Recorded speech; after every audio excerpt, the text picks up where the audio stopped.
12th verse, no?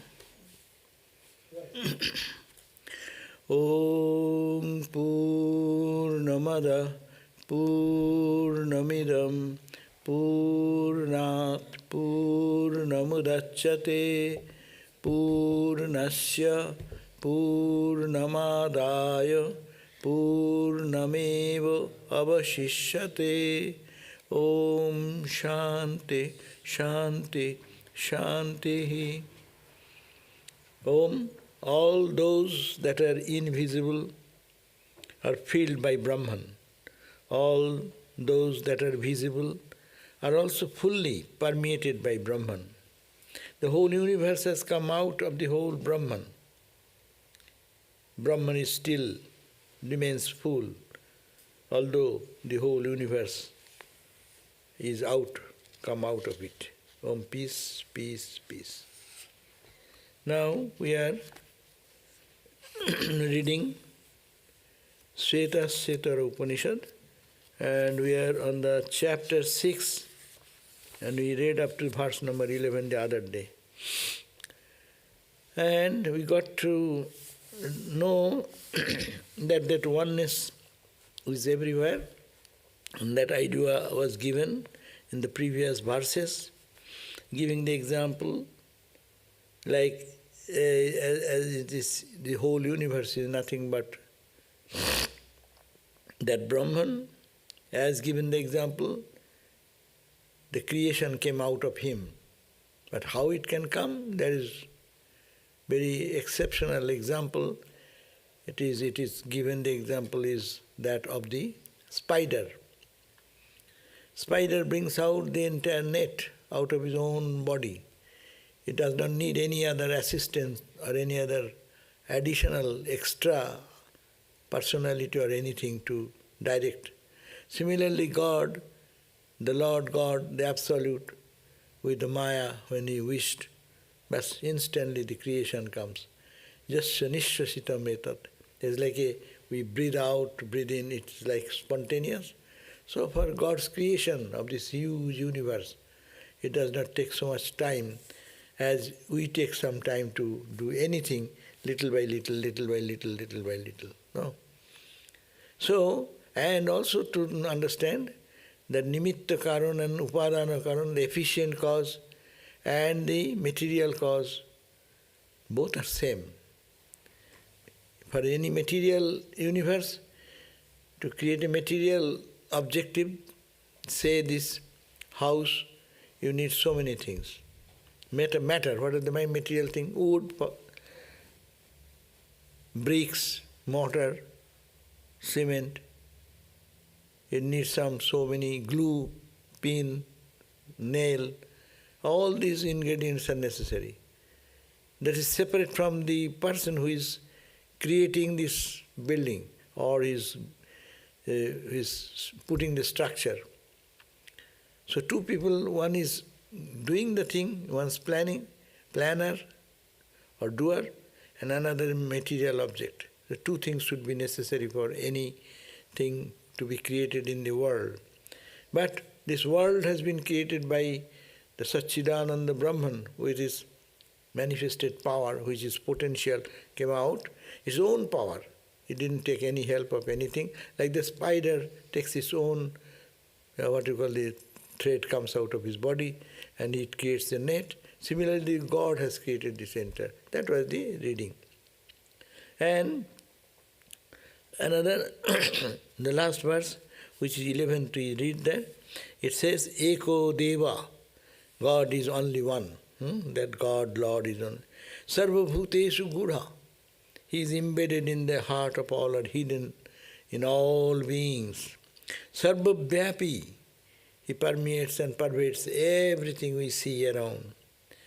And Sarva bhuta antaratma is the antaratma, the inner self of all created being. Everyone is moving, standing, walking, because of his power, his essence. So, in the inner self, that is the jivatman, all creatures, it is he. That means there is nothing but he, or what you call this whole universe, we are seeing the world as matter, but in the eye of a realized soul it is all consciousness, it is all God Himself. In the same reality, like a Ramakrishna gave the wax museum. Wax is a story of the wax. You can wax garden, wax tree, wax person sitting under a wax tree. But it looks like a person, man is man. One bench is there, it is made of bench, it is not bench, it is made of wax, looks like a bench. So that is the new vision comes to the person of realization, that is sarva vyapi, sarva bhutantaratma. It permeates everywhere, like the thread permeates the cloth. You can hold the cloth, you can hold the thread, but we don't say thread. We say it is cloth. We call it shirt. We call it pant. But it's all thread. But we recognize the world as in name and form. So this is very unique idea, that whatever we see in different name and form, but it is the constituent element is the one that is called Brahman. No other agency is necessary, no other additional thing is necessary to build up the world. It is His creation, His wish. He can withdraw and He can take. Also that is the example of the spider. Spider, when he is creating his web, net, if he feels frightened, he immediately sucks the entire thing and withdraws the same within himself. So it is God like that. When He wishes, He can withdraw. So it is involution and evolution, involution. That is the difference between the theory, the universe is created once upon a time, or it's like evolution, involution. So Vedanta supports the idea the creation is involution and evolution, constant going on. But it takes time, millions and billions of trillions of years it takes. But for us, for God, it's spontaneous. But for us, there is an internal evolution in this process. So anyway, so that Lord God we are meditating upon, we have to think that ekaha, He is only one, that is the God Lord, sarva bhuteshu gudha, in all beings He is embedded or hidden, sarva vyapi, pervading everything, and also sarva bhutantaratma, is the Atma, the conscious entity, or sarva bhuta, in the heart of all creatures. Karmadhaksha, He is the presiding person to control all action. All actions are controlled by Him. Karmadhaksha, He presides over all our action. Sarva bhuto divaso, He is the home, He is the substratum of all beings. On that, without that ground, without the ground of the ocean, no wave or ripple or wave can stand. No bubble or wave, ripple stand. Similarly, He is the substratum, and He has become the waves and ripples. And He is dancing in the surface of it. That's also, it is one. There is nothing but two. So that concept is to be meditated. Sarva bhuta adhivasa. That means He is the home of all beings. He is the support of all beings. And sakshi cheta kevalo nirgunascha. Sakshi, He is the eternal witness. In us, we are saying, I know, I saw, I heard. Who is that I? That I is that cosmic witness, consciousness. In me, it is individual witness, but individual witness is small ego. And cosmic ego is the big ego, signing behind that. So it is you can say, part, as you consider one individual case, but if you look at the background of all, He is the eternal witness. That's why we say God watches everything. You cannot hide anything from God. If you can shut down your door and no one sees anything, but God sees that. That means you think a thought most silently and never expressed to anybody, but God knows because He is the eternal witness. So that is our real I, witness. Śvetāśvatara is the pure consciousness. He is the witness. Witness is always the talk, drik, drisya, viveka, witness, witness, witness. Drik, drisya. Drisya, drik. Drisya means the object which we see. And who is the seer? I, the seer. The eyes are the seer of the object. Eyes are the object to the mind, to the senses, to the mind, to the buddhi. Mind is the object, buddhi is the subject. Buddhi or intelligence is the object. I, my buddhi, I am the witness. And I is observed by cosmic eye. That is called the Satchidananda. So this is the Vedantic way of analysis, and this is the very beautiful, only sadhana day and night people do, disidentify with this troublesome body-mind identity. Therefore, Cheta, consciousness, Kevalaha is the only one, single. There is no, Keval means only one. Only one means without any second, only one. Kevala, Nirgunaha, he is free from all the three gunas, means Sattva, Rajas and Tamas, which constitute the whole universe. You, me, trees, plants, sun, moon, everywhere, is the three gunas, play of the three gunas. That's why Bhagavad Gita says, Guna guneshu vartanta iti mattva nasajjate. Jnanis, the people of wisdom, always look at the world differently. I am getting angry with you. Okay? I say that I am getting angry. I cannot get angry with anybody. My Raja quality is getting fighting with your Raja quality. Huh? There is the conflict. So it is happening in the guna level, the quality. Sattika quality, Rajas quality, Tamas quality. We are all in the bondage of these three gunas. Play of the three gunas are constantly going on.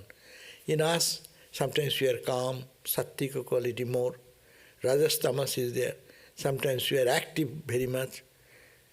Sometimes we are Tamas, dull, sleepy. So, three gunas are playing in all of us. And all our conflict and confusion or love or hatred, whatever it goes, it is Sattva, Rajas and Tamas.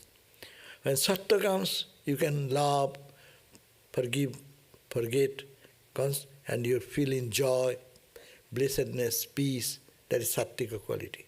Rajas quality, restlessness and disturbance and uncomfortable all the time, and working or anger, frustration, all this Rajas. And Tamas is dullness, insolence, etc. So the three gunas. So whenever, this is another, Premashananda Swami used to emphasize this idea, that when you get angry, tell, I am not angry. My guna, Raja guna is now acting. So your Raja guna, my Raja guna. So Raja guna is fighting with Raja. I am not. Keep yourself aloof. So this is one way of thinking, that it is not, I am not angry. My emotions are coming out of the Rajas. The same emotion come with Sattva, it will be little different. If it goes to Tamas, it will be different. So it is all guna, guneshu vartante. Guna and guna, they are fighting. And I unnecessarily, I fight with you. I am Atman, I cannot fight with you. You are Atman, I am Atman. There is nothing but one. But all this conflict, confusion, war, reaction, action, love, hatred, all goes in the three gunas level. So, thinking that iti mattva, Bhagavad Gita's suggestion, guna guneshu vartante. Our gunas are acting on the gunas. Iti mattva, thinking such. Iti guna guneshu vartante iti mattva nasajjate. You don't get attached. Don't get identified with your anything. When anger comes, you say, yes, my Rajaguna is fighting. I am not. Detach. We get angry and I get so involved that I worsen my condition much more. But if you say, it is not I am pure self, but this is the guna, that is bad. Okay, I am not the guna. Let guna play with the guna. What is my business? This is also one way to keep the mind in peace. Vedantic way of thinking, another. And here it is said, Sakshi, I am that eternal witness, I am that consciousness behind everything. I am only one, Kevalo, and I am nirguna, beyond all the gunas. Sattva, Rajas and Tamas. Gita says, Nistraigunna bhavarjuna. Traigunna vishaya veda, Nistraigunna bhavarjuna. Three gunas, Traigunna vishaya veda. All this knowledge, Vedic knowledge means not the supreme knowledge, basic knowledge of the science, knowledge of art, literature, and our material science. They're all, with the gunas they are created. But Nistraya Guna Bhavarjuna. So you become beyond, and then you get freedom. Our freedom comes. So that we read last time. Now today I am reading the verse number 12, which says, Eko Boshi Niskriyanam Bahunam Ekam Bijang Bahudha Jakaroti Tamatmastam Je Tam Atmastam Je Atmastam Je Anupashyanti dhiraha Teshang Shukham Shashyatam Netaresham Again, Eko Boshi Niskriyanang Bahunam Ekang Bijam Bahudha Jakaroti Tamatmastam Ye Anupashyanti dhiraha Teshang Shukham Shashyatam Netaresham Janiskriyanam Bahunam Ekaha.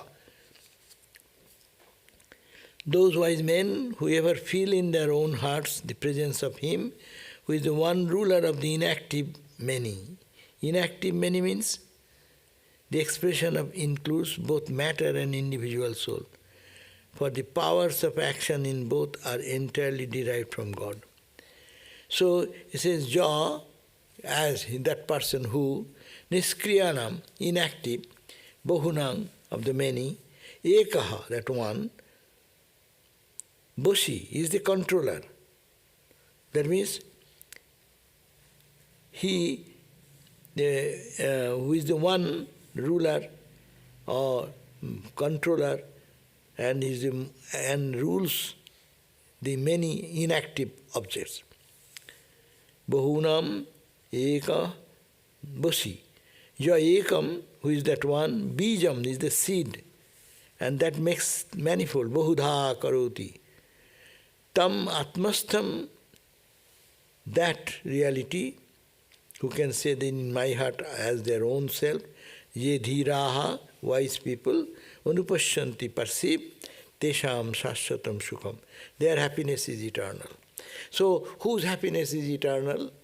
Who sees those wise men are eternal, of eternal happiness, whoever feel in their own hearts the presence of Him, the Lord, who is the one ruler of the inactive many, and who makes the one seed manifold. To them belongs the eternal happiness, and to none else and none else. Huh?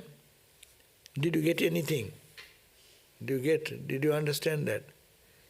It says that those wise men, who are the wise men? Who feel in their heart, dam atmastham yevanupashyanti, who feel in their hearts that reality, God, Lord, who is the one ruler of all inactive many. These are all inactive. It becomes activated by whom? Like the potatoes and rice and other things in the pan are inactive. It makes active. Who makes the activity? The heat behind. So the consciousness behind makes everything. That's why this whole world is inactive. So he feels him who is the one ruler, he rules the inactive part objects, makes it active. The presence of that reality, feeling the presence of that reality, that consciousness, which makes all inactive as active. Look at that, hand is inactive, eyes are inactive, ears, nose, throat, all the human bodies, every part is inactive. It can be replaced. No, that's why doctors are replacing nowadays. They one kidney throw away, another kidney adding. One heart is they're repairing with the valve, putting this and that. So it is all replaceable. They are inactive, but activated by something which is inside.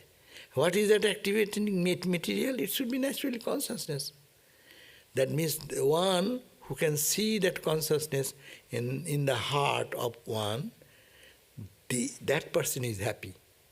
Because he is full of bliss. Because he knows these are all inactive, this whole world is jada. It is all matter. It has no power of its own. It is because of the presence of that consciousness. If you take it in a dualistic language, Sankhya philosophy idea, that this whole world is jada. It appears to be conscious because of the consciousness, puruṣo and prakriti. Sankhya philosophy, puruṣo and prakriti. Puruṣo is the conscious entity, not man, but conscious entity. Like a heat in the burner, in the oven. And material is pot, pan, and all the ingredients in it. They are jada, inactive. But he, that light, that consciousness, which makes this inactive as active, and that reality who makes everything active, who can feel that in my heart as I am that reality and I am one. One can feel that. That person is the happiest person in the world because he does not need anything outside. It is all within and can feel the presence, feel the joy of it. So, this running translation as I read, those wise men who ever feel in their own hearts, what they feel in their hearts? The presence of Him who is the one ruler of the inactive many. And second point, who makes the one seed manifold. One seed manifold means from which everything comes out. It is the prakriti. Ekang bijang bahudhāja karoti. The seed is only one. It's a maya shakti. And out of maya shakti, how many things have come out? So it is the power, that power, which makes the ekam bijam, one beast, to come into the seedling and become to a plant. That power behind is the same one reality, which is God. So that God who keeps in the heart and feels the presence, that is the power which makes the one seed manifest like the infinite world of creation, and also the ruler and controller of everything. That person is the happiest person. That person is free, enjoys the freedom. So let me see what other texts are talking about the same A little explanation. Eko Bosi, 12th verse. Swami Lokeshwarananda Maharaj says, He is the one without a second. He controls everything and can make one seed grow into many. Given the example, for instance, the 5 elements have grown into the vast universe. Pancha Bhuta, we are talking about in the other class. What are the Pancha Bhuta? Air, water, fire, space and earth. These are the 5 elements.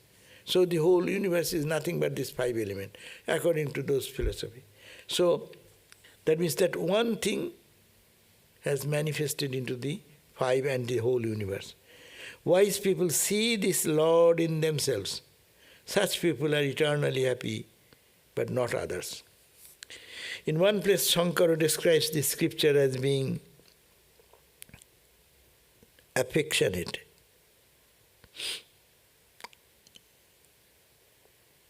Adaravati. Shankaracharya has in his commentary mentions this. Describes the scripture as being Adaravati, means affectionate. The sages were very much concerned about us and they understood our problems. So they keep repeating the same thing over and over again. Here the Upanishad again and again says that Brahman is ekaha, one, not many. You know, we often think we are monists, when in fact we are all monotheistic. We think that we are monist, but actually we are monotheists. We may believe in the ultimate reality, but at the same time we think we are separate, no? We all theoretically know there is one reality. But in our real thinking we think that we are separate. I am separate from you. At the same time, I am saying God is only one, Satchidananda is only one. It is theoretical knowledge. But when I talking, I see you separate from me. I am here, you are there.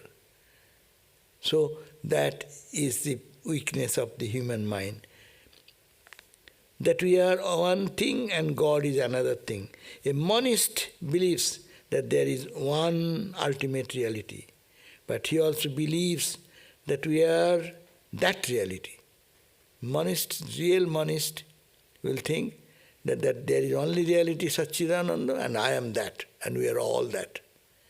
Now suppose you accept in principle that Brahman is infinite, all-pervading and so on, but in practice you feel you are separate from Brahman. That is normally we do that. We are all the time talking, Brahman is one, Brahman is absolute, Brahman is beginningless, endless, timeless. But actually we are saying so, but we are seeing duality, separateness, diversity. So, that will not do. That is ignorance. Real knowledge is when you realize your unity with Brahman. So when is the real knowledge? You all know. Aham Brahmasmi. When that experience comes, that is the real knowledge. Otherwise it is a theoretical knowledge. As devotees, we usually feel that we are separate from God. We relate ourselves to God, I am a servant of God, or I am a child of God. Vedanta goes a step further. It says God is not outside, He is inside.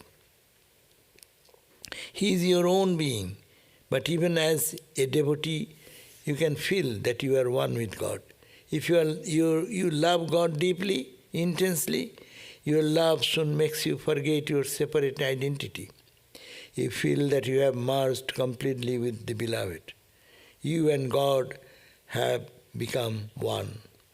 So yes, in deep contemplation, it happens that you forget your own personality. You feel that you are one with that.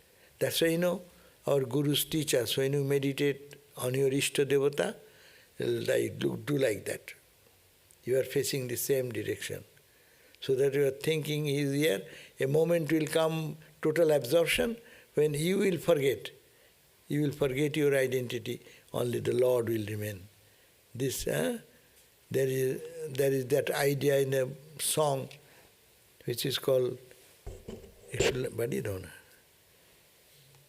So you can feel that there is a song, it's called Ebar Kali Tomai Khavo.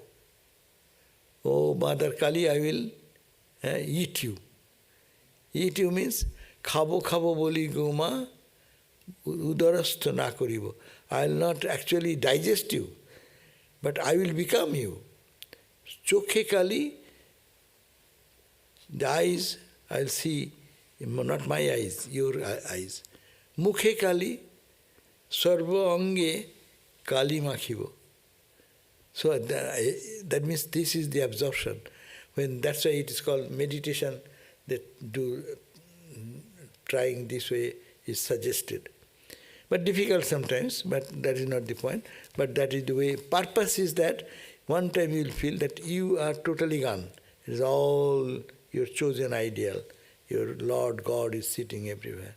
So this is he is mentioning that. You feel that you have merged completely with your beloved. You and God have become one. There must be this sense of unity. Unless that comes, there is no liberation. The unfortunate thing is that we like to think we are separate, that we are weak and helpless. But the Upanishad reminds us again and again, do not think you are weak, do not think you are helpless, that you cannot save yourself. Have faith in yourself. The message of the Upanishad is that you are one with Brahman. The individual self are said to be niṣkriyanam, actionless. As I said, this body is all jada. It cannot function. Dead body, this living body. There is little distinction.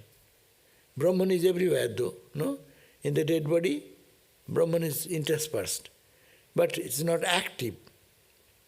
Activity, there is something added. So that's why it said, it's actionless action. So all individual selves are said to be niṣkriyam. We are all jada. It has no reality, no power of its own. It's actionless. Then how can we say, as individual selves, we are actionless? Because all this activity we see is a superimposition. It is at the empirical level, not at the absolute level. Our real nature is niṣkriya, because we are Brahman, and Brahman is always the witness, sakshi. He activates and makes all actions possible, but he himself does not act. He does not act, he is there. His presence does that, activates everything. He is not getting involved even. Presence does. Sun is not involved into our day-to-day good, bad things, but sun, presence involves us into all action. Our activity goes on because of the sun starts moving in its own orbit. We see a huge banyan tree with many leaves and many branches. There is so much diversity in this tree. Yet it has come from one single seed. That's one small seed is the cause of this big banyan tree. But how many branches, how many leaves, how many colors, how many textures are there? So from one, everything comes. So that is and this seed has become many, bahudha, that is many in terms of names and forms. In essence, it is only one, but it has become many as far as names and forms are concerned. Each word in the Upanishad is very significant. You cannot look at these words superficially. For instance, the word dhiraha. Dhiraha refers to wise people, people who can discriminate, who have self-control, who have practiced certain disciplines, who have pure heart. Anupashyanti means such people see. See means they realize, they experience. Atmastham meaning the self within themselves. Such people are eternally happy. We all experience joy sometimes, but our joy does not last long.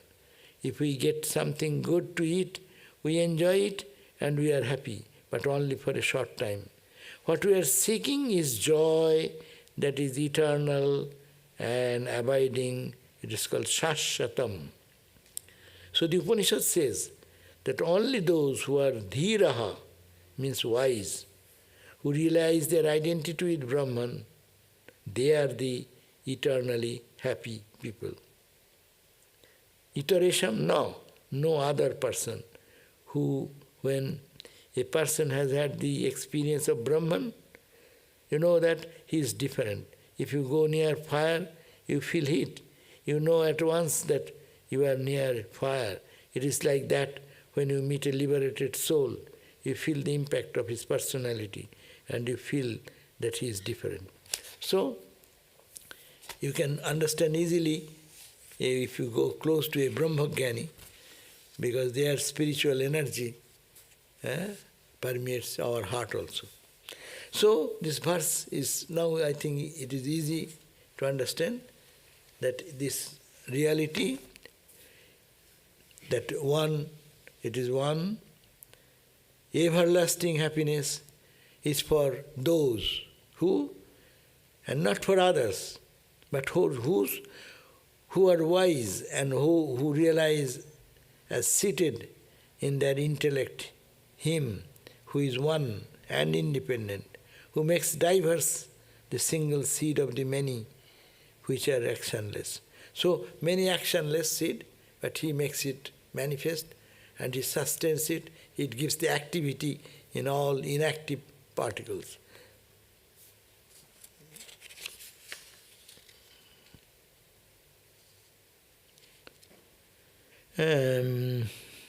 For all actions inhere in the body and organs and not in the self.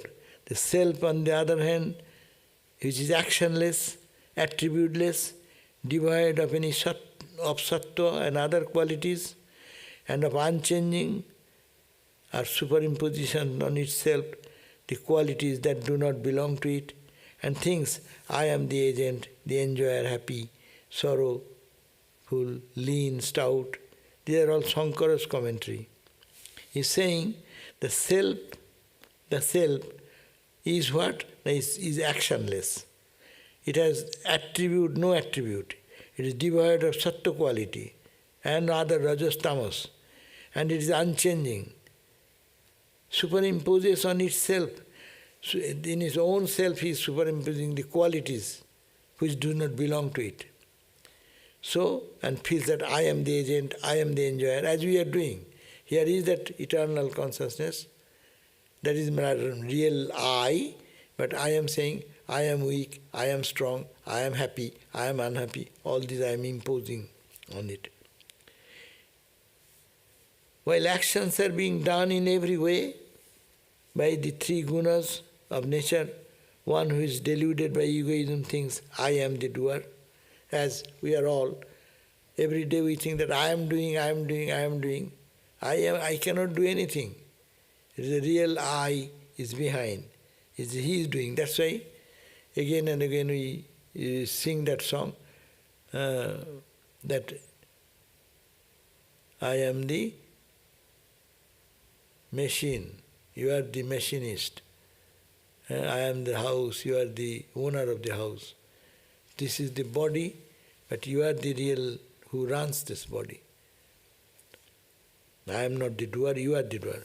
But, O mighty armed one, Bhagavad Gita, the one who is knower of the facts about the varieties of gunas and actions does not become attached.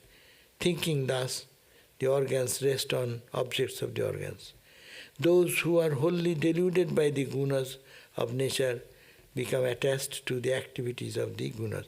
Those as we are, we get attached to the activities of the gunas. And the Jnani knows it is the gunas, the three gunas are functioning. I am the Satchidananda consciousness. I have nothing to do with the universe of creation. So, you have any question for this? No? No. Okay, then we can go to the next verse, 13. 13. nityo, nityo nityanam, nityo nityanam, nityo nityanam, chetanas chetananam, chetanas chetananam, eko bahunam, yo vidadhati kaman, tatkaranam sankhyo, yogadhigamyam, gyatva devam, muchyate, sarvapasoihi. Again, nityo nityanam, chetanas chetananam, eko bahunam, jo vidadhati kaman, tatkaranam sankho, yogadhigamyam, gyatva devam, muchyate sarvapasoihi. So, what does it mean? Nityo nityanam. Nitya, who is eternal, Nitya means nityanam, among the eternals. Who is the Nitya? What are the eternals? Eternal means manifestation of matter, like that of the earth, ether, elements, taken from to be eternal by common men and some philosophers. But in reality, God is the only eternal. So, you see, we say relative eternal. You say sun. We will die, how many lifetime we will die and born. Sun remains the sun. So in comparison to my nature, I will say sun is eternal. So people sometimes think that this Himalaya is eternal Himalayas. The Pacific is eternal Pacific. No, we use these terms. In that relationship, it is saying God, our object of meditation, that Brahman, is the eternal of these eternals. This eternal, which I think it is eternal, Himalayan range is eternal, sun is eternal, Pacific Ocean is eternal. No, how many years have passed, how many ages have passed. The Pacific remains Pacific. It does not matter whether we die, we are born, our houses are burnt, our houses is built. It matters little for him. But that's why we die, it is a relative term, eternal of the eternal. Like if ant lives for how many days? His lifespan, who can say? 5 days, 7 days, 10 days, 1 month, how much? Google can tell you quickly. Just an idea, how many days. A mosquito, example. Mosquito lives for how many days? And they look at human being, they say, Baba, they are eternal. They don't die. My grandfather, his grandfather, grand, I see this man, still alive, no? Huh? Mosquitoes, the male mosquitoes can live for about a week, and then the females 2 or 3 weeks. 2 or 3. Say 2 or 3 weeks maximum. Yeah. But my point is 2 or 3 weeks, and they see a human being. Yeah? I saw this guy. Oh my God, I saw, my father saw, my grandfather, great-grandfather, great-great-grandfather, great-great-great. Oh my God, they're eternal. In that sense, eternal. But absolute eternal is Brahman. So that's why I say, don't make mistake. Relatively, you may think it is eternal, but it is the eternal of the eternal. Nityo, nityanam. Nitya means eternal. Nityanam bahu. Many eternal objects may be there. and the ranges of Himalayas, ranges of any huge wave of ocean, etc., and mountains, and so vast is the description in the world, no? Stars and galaxies, so their lifespan. So it is eternal. But no, don't mistake. That is not the eternal. It is the eternal of the eternal. That's why it says, Nitya Nityanam Chetanas Chetananam. Chetana means, our Chetana means we are intelligent people, we understand things, we are conscious entity. But no, don't mistake this consciousness. It's the consciousness of the consciousness. It's a very complicated subject. No language can give us clarity. Any language you use, that's a limitation. It is Chetana behind the Chetana, consciousness behind that consciousness. It is the eternal or vast, vaster than the vast. Just to give some idea, you cannot question that. What is the cause of that? You cannot say that question. That's why it's called time. It's called our time. It's the great time. Mahadeva. Lord Shiva is called the Mahakala. Great time. Great time is, you cannot question what is behind the great time. It is the eternal time. That's all. To give a hint of the truth, he is saying, the Nityanam among the eternals, he is the eternal. Chetananam among the intelligence or living entities, he is the real intelligence. Eka San, being only one. Bahunam kaman vidadhati. He grants. Bahunam means many desires. Being one, he is supplying the desire of all. So we are billions of people. Who is supplying our desires? Sometimes he is not fulfilled, but so many things are fulfilled. So he is supplying all the satisfaction to bring his fulfilling us with this. So he is the fulfiller of all, granter of all desires. Sankho yogādi gammam. How can we realize him? By Sankho and Yoga, comprehended by the philosophy of religious disciplines, Sankho and Yoga. Sankho Yoga or Raja Yoga, by meditation, by self-control, by truthfulness, honesty, all these 10 qualities in the jama, niyama, all these principles. Sankho yogadikam, following that and then making the mind stable, then doing pranayama, then sitting for meditation and withdrawing the mind. That is another path to reach that Sankho yogadhigamyam. It can be comprehended by philosophy and religiousness.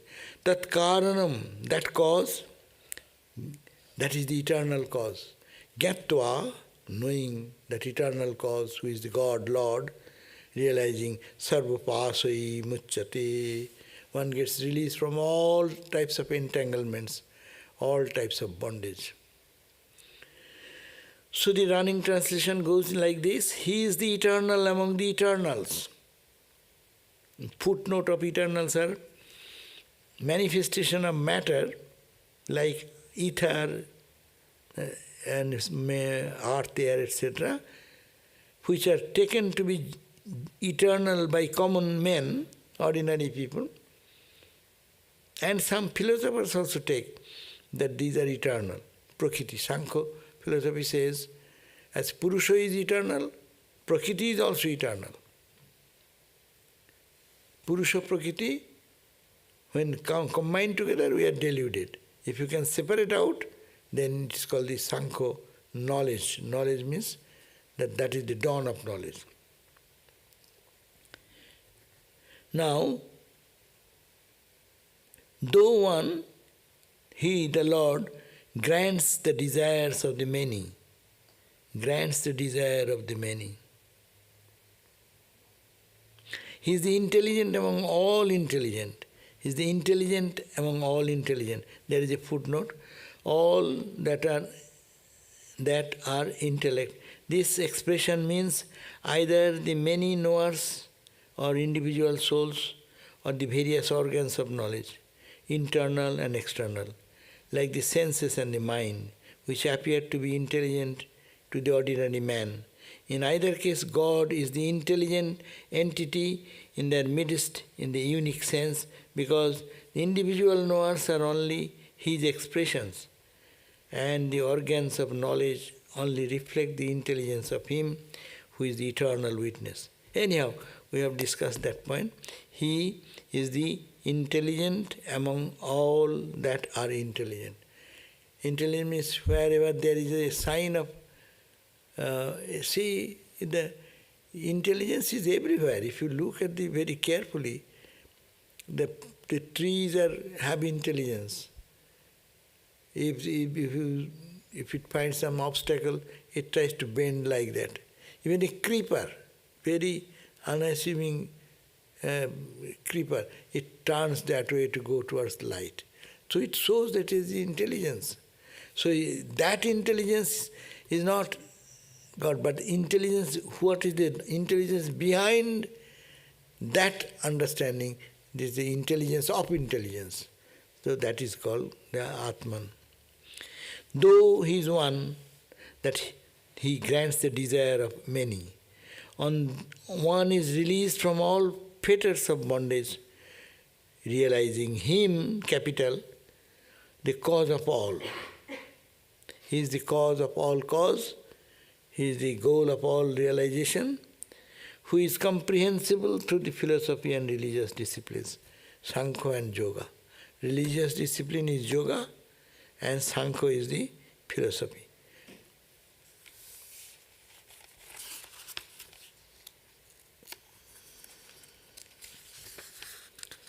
These are not to be much discussed, these are to be focused and contemplated more. Like taking Eka, next verse is very powerful. Swamiji used to quote this again and again. This verse says, no, Nityo Nityanam. The beautiful note and tune is there. So if you say and think, all the Nityo, all that He appears to be eternal, He is the background of all of them, absolutely one. All consciousness as you see moving in the world, He is the consciousness behind all consciousness. Just to think, days, hours and hours. Eko bahunang jo vidadhati kaman, He who supplies all the fulfillment of their desires. Many billions, no? Example is that the same two people are asking God just opposite things. Let it happen to me, and another saying, let it happen to me. So God will favor which direction? But both desire is prompted by the consciousness behind. So consciousness remains unattached. But to the level of the mind, one thought is coming up, another to the another level, another thought is coming. Contradictory thoughts are coming out. But here is the manifestation of that consciousness behind. One is saying, let him, oh Lord, kill him. He is a worst guy. He is creating trouble for us. And another saying, oh Lord, save him. So what Lord will do? He is unattached. He is in both places same. But it is through the media of mind and intellect, this voice is coming this way, this voice is coming out there. It is supply energy is same, heater, cooler, just opposite reaction. Don't blame God that's why. Don't blame the self. It is always unattached. How it acts to the mind and intellect and your ego and emotions and with another's, that is the difference. So, truth is behind, which is unchanging.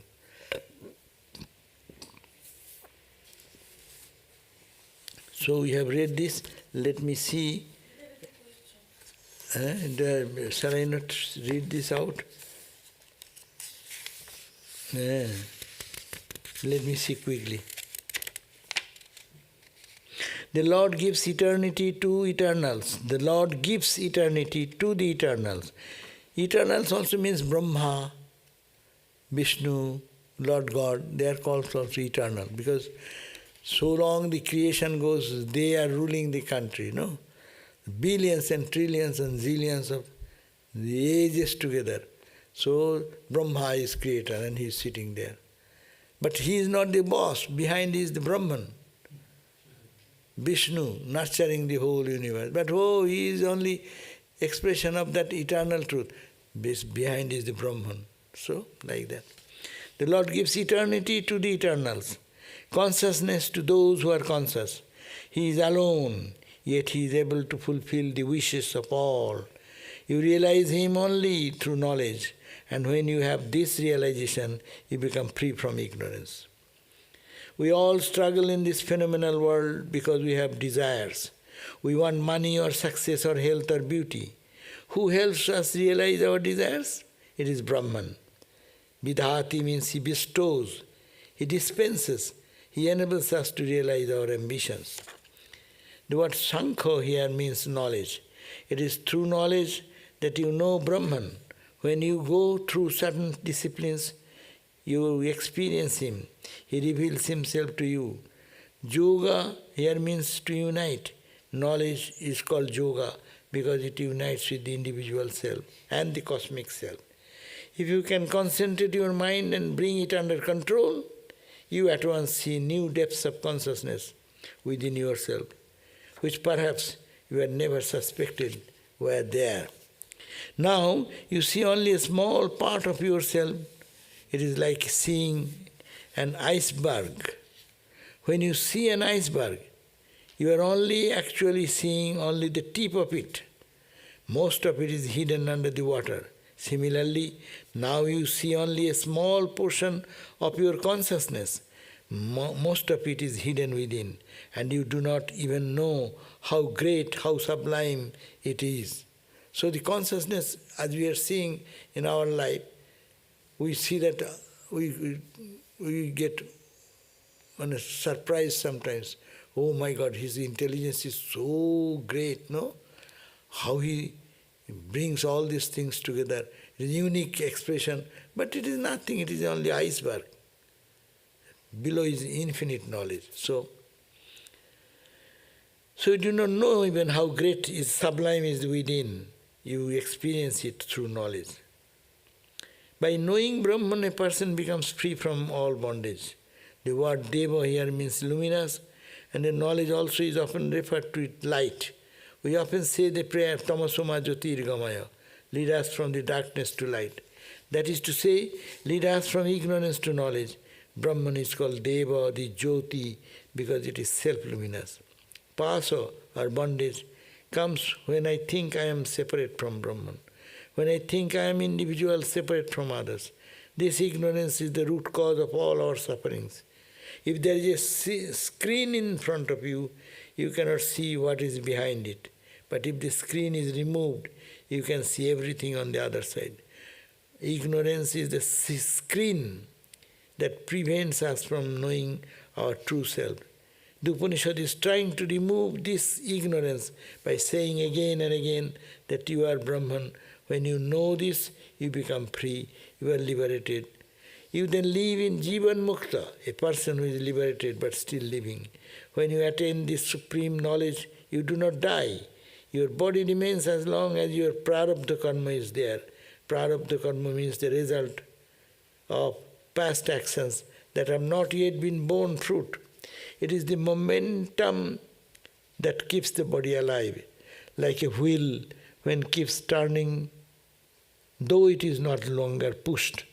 As long as your prarabdha karma is not exhausted, you continue to live, but you are no longer attached to your body. You are free, just as water cannot remain on the feathers of a swan. So also when you are jivan mukta, you are absolutely untouched by the experiences of the world. You are in the world, but you are the sakshi, the witness. Now you cannot enjoy life. You cannot enjoy life because you are too involved in it. But if you can become a spectator, a jivan mukta, life becomes fun. He's saying now we cannot enjoy the life because we are not spectator, we are involved.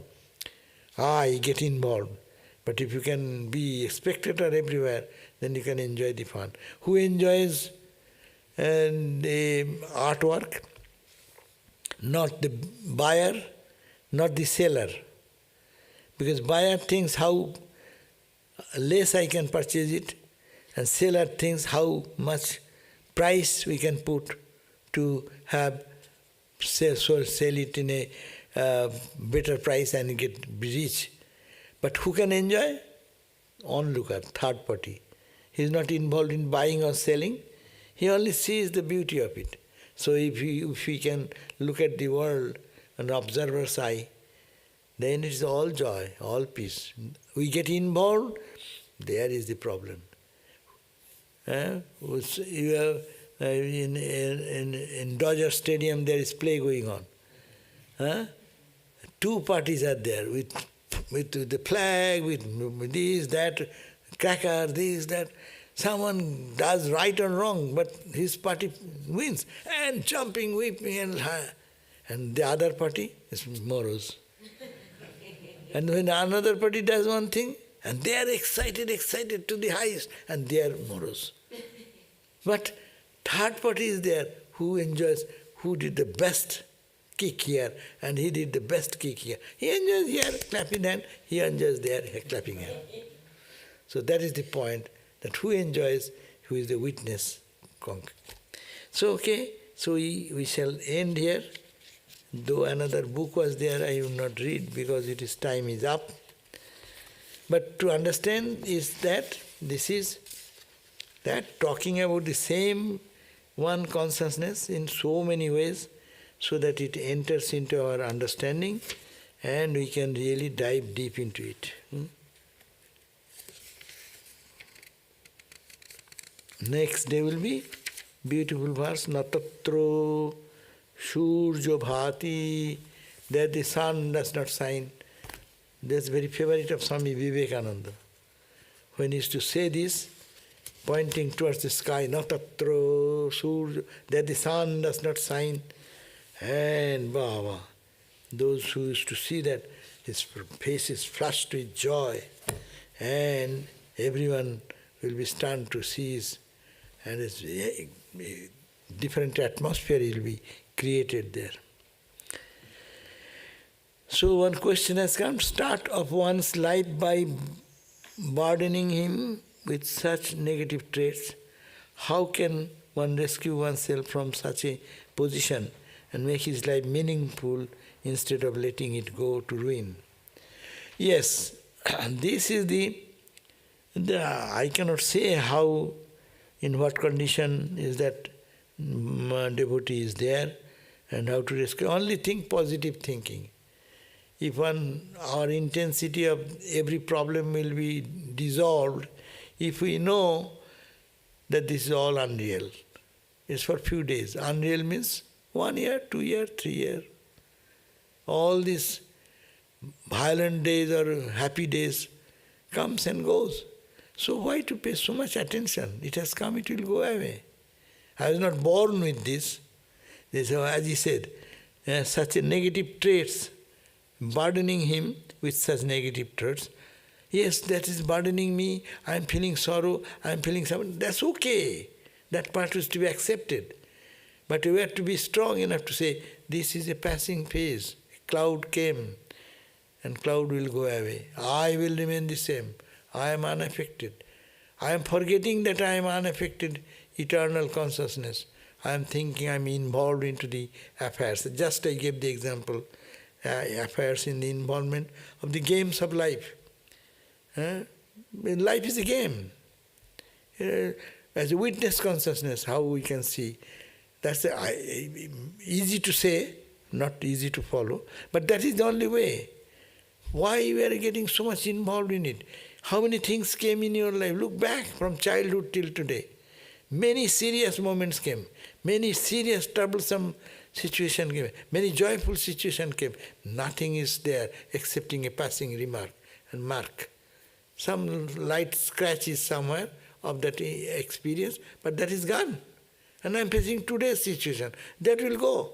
Tomorrow's situation, it will go. It is going. You need not have to say anybody. You are not to hold anything. You are not to fire it to get out. It will go automatically. But why are we giving so much value to that changing universe, changing incident? Let us move forward. Let us be positive. Let us see, I am that unchanging reality. Best medicine is to feel that unchanging. In devotional, O Lord, you are the doer, I am not. This is your world, so you take care. And to detach. Same question, detachment. Is my world, I will have to take care, I will solve the problem. Bhakta says, it is your world, it is not mine, you take care. And Vedanta says, I am the witness, I don't care for all these sins coming and going. It came, okay, I saw it, it's gone, it's okay. So, very detached. Detachment is the cause of all joy. And attachment is the cause of all suffering. But we are attached, we are human, we have our long time connection with our old samskaras, and that is a sticky thing is in there. It gets stuck, Velcro. But it turns you, it gets out. But again it gets stuck to something else. Better to stuck to God. That's the point. Thank you. So tomorrow will be our gospel class at 7:30. Please join us.